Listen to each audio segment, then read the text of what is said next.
തിരുമല രാംദാസ്. കൊച്ചി തിരുമല ദേവസ്വം അമ്പലം ചരിത്രപ്രസിദ്ധവും അതിപുരാതനവുമാണ്. ഭഗവാൻ വെങ്കടേശ്വരൻ്റെയും സർവൈശ്വര്യങ്ങൾക്കും കാരണഭൂതയായ മഹാലക്ഷ്മിയുടെയും ഭക്തന്മാർക്കും ഒരു ഗജവീരൻ്റെ അഭാവം വലിയൊരു പോരായ്മയായി തോന്നി. വെങ്കടേശ്വര ഭഗവാനും ദേവിക്കുമായി സമർപ്പിക്കുന്നതിലേക്കായി ഇണങ്ങിയ ഒരു ആനക്കുട്ടിയെ വാങ്ങുന്നതിനായി അവർ ശപഥമെടുക്കുകയും ചെയ്തു. ഭക്തജനങ്ങൾ ഒത്തുകൂടി ഔപചാരികമായ ഒരു തീരുമാനമെടുക്കുകയുണ്ടായി.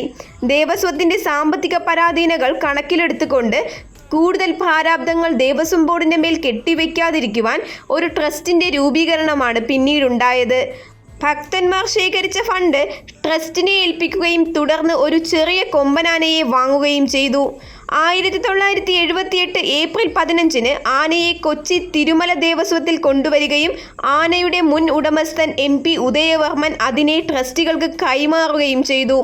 സുധീന്ദ്രതീർത്ഥ സ്വാമിജി അതിന് രാംദാസ് എന്ന് നാമകരണവും ചെയ്തു. അങ്ങനെ പിന്നീട് മറ്റൊരു ചരിത്രമായിരുന്നു.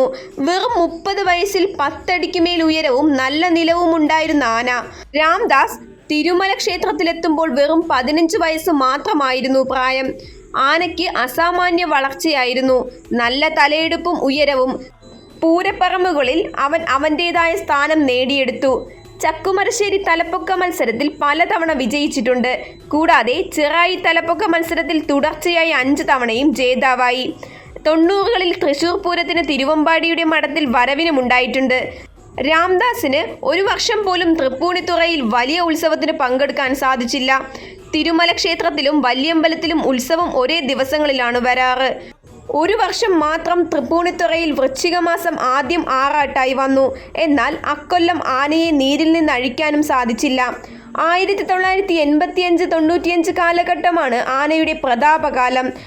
1995 എറണാകുളം ഗജമേളയിൽ അളന്നപ്പോൾ 307 സെൻറ്റിമീറ്റർ ഉയരം രേഖപ്പെടുത്തിയിരുന്നു. 1998 ഏകദേശം 35 വയസ്സിനോടടുത്ത് പ്രായമുള്ളപ്പോൾ ആണ് ആന ചെരിയുന്നത്. ചെരിയുന്ന സമയത്ത് ഉയരത്തിൻ്റെ കണക്കെടുക്കുകയാണെങ്കിൽ അക്കാലത്ത് ഏഷ്യയിലെ ഏറ്റവും വലിയ ആനയായിരുന്ന കണ്ടംപുള്ളി ബാലനാരായണൻ കഴിഞ്ഞാൽ 2ാം സ്ഥാനം രാംദാസിനായിരിക്കുമെന്ന് പറയപ്പെടുന്നു. ജീവിച്ചിരുന്നെങ്കിൽ ഇന്നുള്ള ഉയരക്കേമന്മാർക്ക് മറ്റൊരു വെല്ലുവിളി തന്നെയാകുമായിരുന്നു. എന്നാൽ വിധി മറ്റൊന്നായിരുന്നു. 1998 ആ ഗജവിസ്മയം അസ്തമിച്ചു. മറ്റൊരു വീഡിയോയിൽ മറ്റൊരു ഗജകേസരിയുടെ വിശേഷങ്ങളുമായി നമുക്ക് വീണ്ടും കാണാം. Thanks for watching.